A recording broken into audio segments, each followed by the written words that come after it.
Clayton Cosgrove. Mr Speaker, one of the responsibilities that a government has, and I think the Minister used it, is to protect the citizenry with decent consumer affairs law. And the Minister talked about informed borrowers and responsible lenders. And the last speaker, Mr Young, talked about financial literacy, because it is a critical factor, and Mr Young is right. Many New Zealanders, through lack of education, educational opportunity, whatever, are not as financially literate as those of us who've either been in business or been exposed to certain learnings and can understand many complicated things in terms of our own personal financial affairs. But I see not a lot, if anything, in this bill that deals with that key point, because you can have, and it's good that there is extra disclosure, that terms and conditions will have to be put on websites and that they'll have to be disclosed up front, which I believe is one of the provisions in this bill.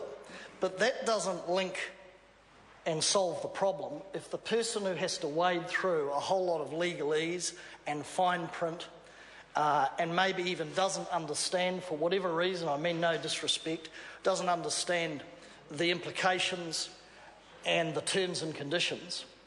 It doesn't matter how much disclosure you have. If they don't get that and they can't understand that, then they are liable to make a misjudgment or a bad judgment. The other thing I'd say to this government is I would wager that there is a link, that you don't have to be a rocket scientist to work out that there's probably a link between those on low incomes and what I would call desperation borrowing.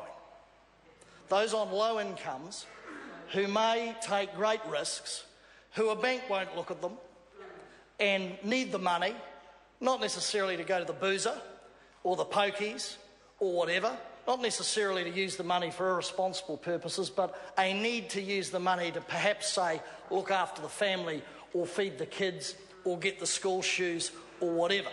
So I'd say to this crowd over here, and I don't hear anything in their speeches about this, that I'd wager, and I'd say most people would agree with me, that there is a link between low income and vulnerability and desperation borrowing, where these sharks go around and prey on the most vulnerable. And I've got to say it's interesting. My colleague Carol Beaumont talked about the delays, and she also noted, I think in 2010, that a bill was put up by herself and other colleagues to deal with some of these issues and was voted down by the government. Because, Mr Speaker, there is a pattern here.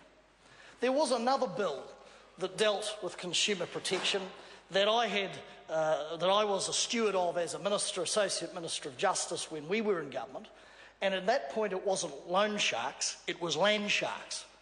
Similar issues, vulnerable people, dealing with some, and I say some, in the real estate industry who preyed on them like vipers.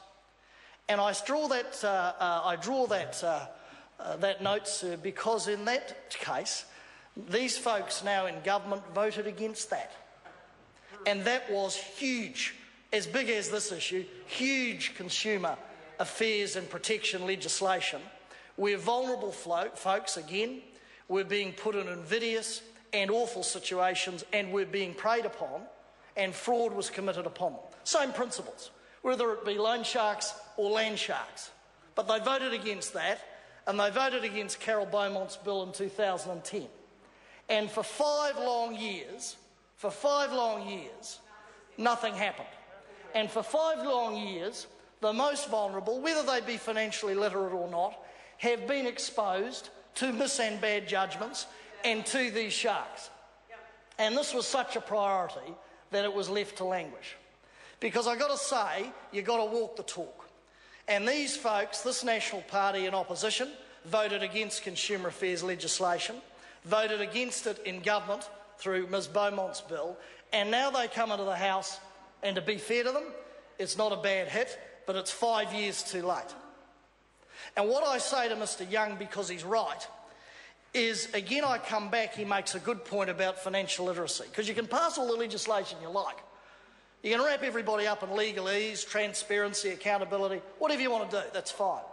But if people aren't equipped with the skills and they're not provided with the advice, and by the way, they're scratching out an existence with their bare hands and they desperately need the dough, then simply passing a piece of legislation of itself won't solve the problem. It won't solve the problem. You can wrap these sharks up in all sorts of legal requirements, but if people don't know what they're into and people are desperate, people will do desperate things. And the market for this sort of skullduggery, the market where these folks are preyed upon, the most vulnerable, will still exist and will be perpetuated, as my colleague says. So whilst I say we're supporting this bill, and whilst I say that we support consumer protection legislation, I just say to the National Party that you've missed a few bits and pieces out of the jigsaw, because no one over there talks about the vulnerability of folks. If folks have got decent incomes and decent livelihoods and decent job opportunities, then they're liable to go to places called banks. And by the way, and I don't mean John either, but by the way, those banks are likely to look at them as a responsible borrower on a decent living income who can pay a conventional loan at a conventional interest rate back, with all the protections that are enveloped around the banking system. And the Minister mentioned Sir John Anderson. Sir John Anderson is a great man. Sir John Anderson started, I think he was a board member of the National Bank, and he was a promoter of the Independent Banking Ombudsman.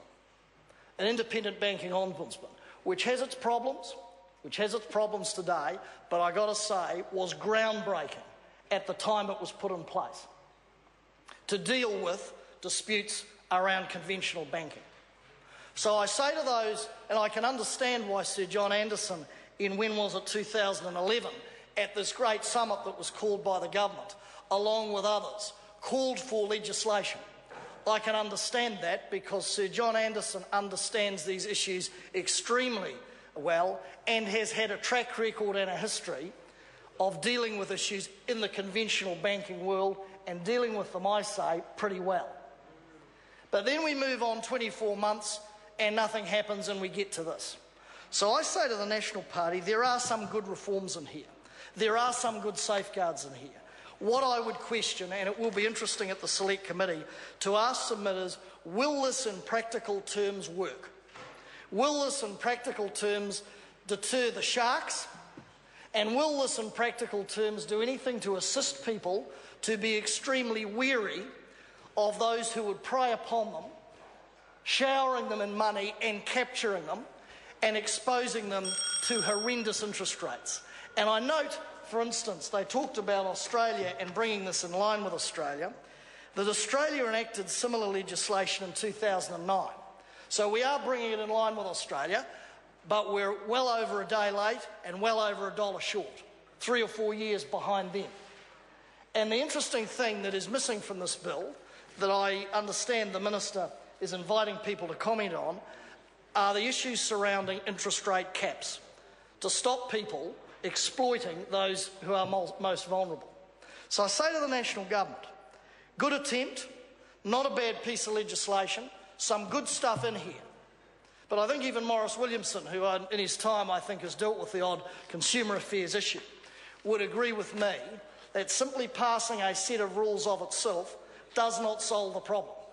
Maurice Williamson and I are a member of a unique alumni called the ex, or in his case current, Ministers of Building Issues.